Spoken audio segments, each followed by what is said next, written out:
اور اس کے علاوہ کچھ کہتے کہ یہ تو جادوگر ہے، اپنی میٹھی میٹھی باتوں سے لوگوں کو اپنا بنا لیتا ہے۔ اس طرح سے لوگوں کے دل و دماغ میں شک کے بیج بو رہے تھے۔ یہاں پر بتایا وہم و گماں کے بیج بو رہے تھے، یعنی کہ شک پیدا کر رہے تھے، زیادہ سے زیادہ لوگوں کے دلوں میں شک ڈالنے کی کوشش کر رہے تھے۔ اس کے علاوہ ہم اب آگے دیکھتے ہیں کہ شہر خریا کوچا، کوئی گھر نہ ان سے بچ سکا، اور اب یہ طائف ہے جہاں آوارہ لڑکے صدق پیغمبر صلی اللہ علیہ وسلم پہ برساتے ہیں پتھر۔ کوئی ایسی جگہ باقی نہیں تھی جہاں کے لوگوں نے، جہاں کے اوباش قسم کے لڑکوں نے یا بدماش قسم کے لڑکوں نے حضور صلی اللہ علیہ وسلم کے جسم مبارک پر پتھر نہ برسایا ہو۔ اتنے پتھر مارے گئے کہ آپ صلی اللہ علیہ وسلم لہو لہان ہو گئے۔ پھول سے پیکر پہ برساتے ہیں پتھر دھوپ میں، پھول سے پیکر پہ برساتے ہیں پتھر دھوپ میں، لوگ پتھر ہو گئے پتھر اٹھا کر دھوپ میں۔ اب دیکھیے یہ جو شعر ہے، یہاں پر جو شعر دیا گیا ہے اس کو بہت غور سے آپ نے دیکھنا ہے۔ پھول سے پیکر پہ برساتے ہیں پتھر دھوپ میں، لوگ پتھر ہو گئے پتھر اٹھاتے اٹھاتے دھوپ میں، پتھر اٹھا کر دھوپ میں۔ آپ کو یہ شعر سمجھنا ہے۔ یہاں پر دیکھیے گا، یہاں پر جو ہے 2 مرتبہ دھوپ آیا ہے، ٹھیک ہے۔ دیکھیے یہاں پر 2 مرتبہ دھوپ تو آیا ہے، اس سے پہلے ہم کو دیکھنا ہے پتھر، 2 مرتبہ پتھر آیا ہے، غور سے سنیے گا۔ تو میں نے آپ کو میں نے آپ کو ثنائے و بدائے بتا چکی ہوں، اس میں نے آپ کو بتایا تھا کہ اس طرح سے اگر لکھنے میں، پڑھنے میں، دیکھنے میں، تلفظ میں ایک جیسے اگر الفاظ ہیں لیکن معنی کے اعتبار سے الگ الگ ہے تو وہ صنعت تدنیس تام کہلائے گا۔ تو یہاں پر بھی دیکھیے 2 مرتبہ پتھر کا استعمال ہوا ہے۔ پھول سے پیکر پہ برساتے ہیں پتھر دھوپ میں، لوگ پتھر ہو گئے پتھر اٹھا کر دھوپ میں۔ تو یہاں کیا بتایا ہوا ہے اس کے اندر کہ پھول جیسا پیکر جسم کو کہیں گے، یہاں پر نازک اندام، پھول جیسا نازک خوبصورت جسم پر لوگ کیا کر رہے تھے، دھوپ میں پتھر برسا رہے تھے، یعنی شدید تکلیف دے رہے تھے، زیادہ تکلیف دے رہے تھے۔ پھر لوگ پتھر ہو گئے پتھر اٹھا کر دھوپ میں۔ پتھر ہو جانے سے کیا مراد ہے یہاں پر؟ لوگوں کا پتھر ہونا یعنی کہ اندھا ہو جانا، بے رحم ہو جانا، بے مروت ہو جانا، بے حس ہو جانا۔ کسی کو یہ احساس ہی نہیں ہو رہا تھا کہ جس بندے پر وہ پتھر برسا رہے ہیں اس کی حیثیت کیا ہے، وہ کون ہے، کیا ہے، اس کے بارے میں جاننے سے ان کو کوئی لگاؤ نہیں تھا، بلکہ وہ ایسے پتھر برسا کے لہو لہان کر رہے تھے کہ جیسے گویا وہ خود بھی پتھر کے بنے ہوں، جس پر کسی قسم کا کوئی اثر ہی نہ ہوتا ہو۔ تو یہاں 2 مرتبہ پتھر کا استعمال ہوا ہے۔ اب دوسری بات، یہاں پر پھول، یہاں پر دیکھیے گا پھول، ٹھیک ہے، اور پتھر، یہ بھی 2 مرتبہ استعمال ہوئے، پھول اور پتھر، پھول اور پتھر۔ یہاں پھول ہے، یہاں پتھر ہے، یہاں 2 مرتبہ پتھر ہے۔ تو یہاں اس حساب سے اگر دیکھیں تو یہ صنعت تدنیس تام کے ساتھ ساتھ صنعت تضاد بھی بنتی ہے، ٹھیک، یہ یاد رکھنا ہے آپ کو۔ چلیے میں آگے بڑھوں۔ خون میں اپنے نہایا سر سے لے کر پاؤں تک، خون میں اپنے نہایا سر سے لے کر پاؤں تک، جل اٹھا سرخی سے سارا ریت منظر دھوپ میں۔ چونکہ آپ صلی اللہ علیہ وسلم کے پیچھے اوباش قسم کے لڑکے لگا دیے گئے تھے، جو نہ صرف آپ پر فخرے کستے تھے، جو نہ صرف آپ پر گالیاں بکتے تھے، بلکہ آپ صلی اللہ علیہ وسلم پر پتھر برساتے تھے، جس کی وجہ سے آپ صلی اللہ علیہ وسلم شدید زخمی ہو گئے، لہو لہان ہو گئے تھے، آپ کی نالیں مبارک بھر گئی تھی طائف سے باہر۔ ہاں، تو اب ہم آگے بڑھتے ہیں۔ بھر گئے نالے گردوں خدر دونوں خون سے، اور کتنے زخم کھائے جس میں اتر دھوپ میں۔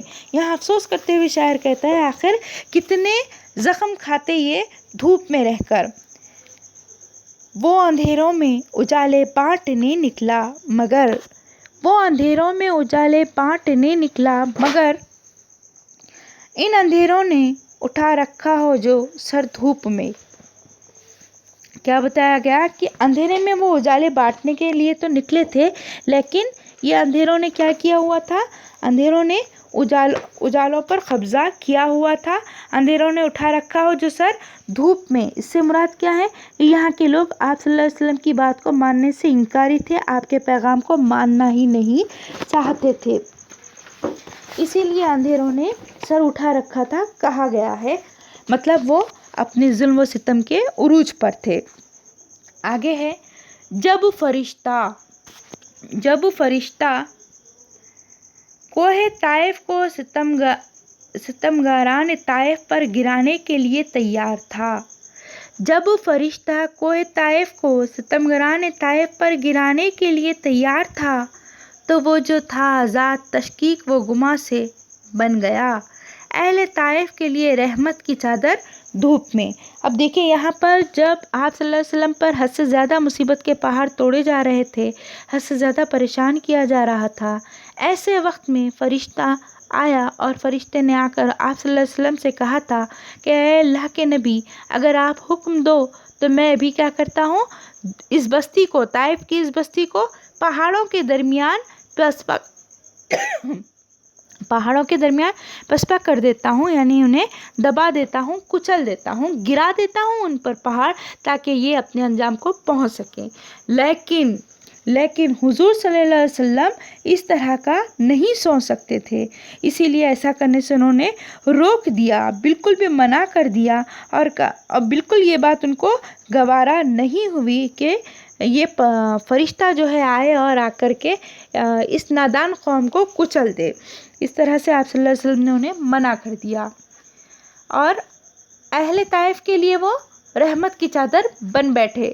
اہل طائف جس نے آپ صلی اللہ علیہ وسلم کو بہت زیادہ تکالیف دی تھی، لیکن بدلے میں آپ رحمت کی چادر بن بیٹھے تھے کہ جس نے باغ نخلا کو بنایا گھر، سلام، کہ جس نے باغ نخلا کو بنایا گھر، سلام، باغ نخلا کے مسافر پر سلام، ہے اندھیروں میں اجالا تیرا نام، شہر ظلمت میں ہمارے روشنی کرتا رہے تیرا کلام۔ چلیے دیکھیں آگے بڑھتے ہوئے کہ باغ نخلا کے تمام حصوں کو، باغ نخلا کے تمام علاقوں کو سلام کیا جا رہا ہے، کیونکہ آپ صلی اللہ علیہ وسلم نے وہاں پر اپنا مسکن، اپنا ٹھکانہ، اپنا گھر بنایا تھا۔ اس کے علاوہ آپ کو سمجھنا یہ ہے کہ یہاں پر جو ہے آپ صلی اللہ علیہ وسلم پر فرشتے نے آ کر یہ انکشاف کیا کہ بھئی اگر آپ اجازت دیتے ہیں یا اللہ پاک سے دعائیں کرتے ہیں تو اس طائف کی وادی میں بسنے والے تمام لوگوں کو پہاڑوں کے درمیان کچل کر کے ختم کر دیا جائے گا۔ لیکن آپ صلی اللہ علیہ وسلم کا ایمان اتنا پختہ تھا، یقین اتنا کامل تھا کہ آپ صلی اللہ علیہ وسلم فرشتے کو کہنے لگے کہ بھلے آج یہ لوگ میری بات نہیں مانتے ہیں، آج میری بات کی ان کے پاس کوئی اہمیت نہیں ہے، لیکن کل کو آپ کی باتیں یاد آئے گی، یعنی کہ آنے والے زمانے میں یہ لوگوں کی نسلیں میری باتوں کو سمجھے گی۔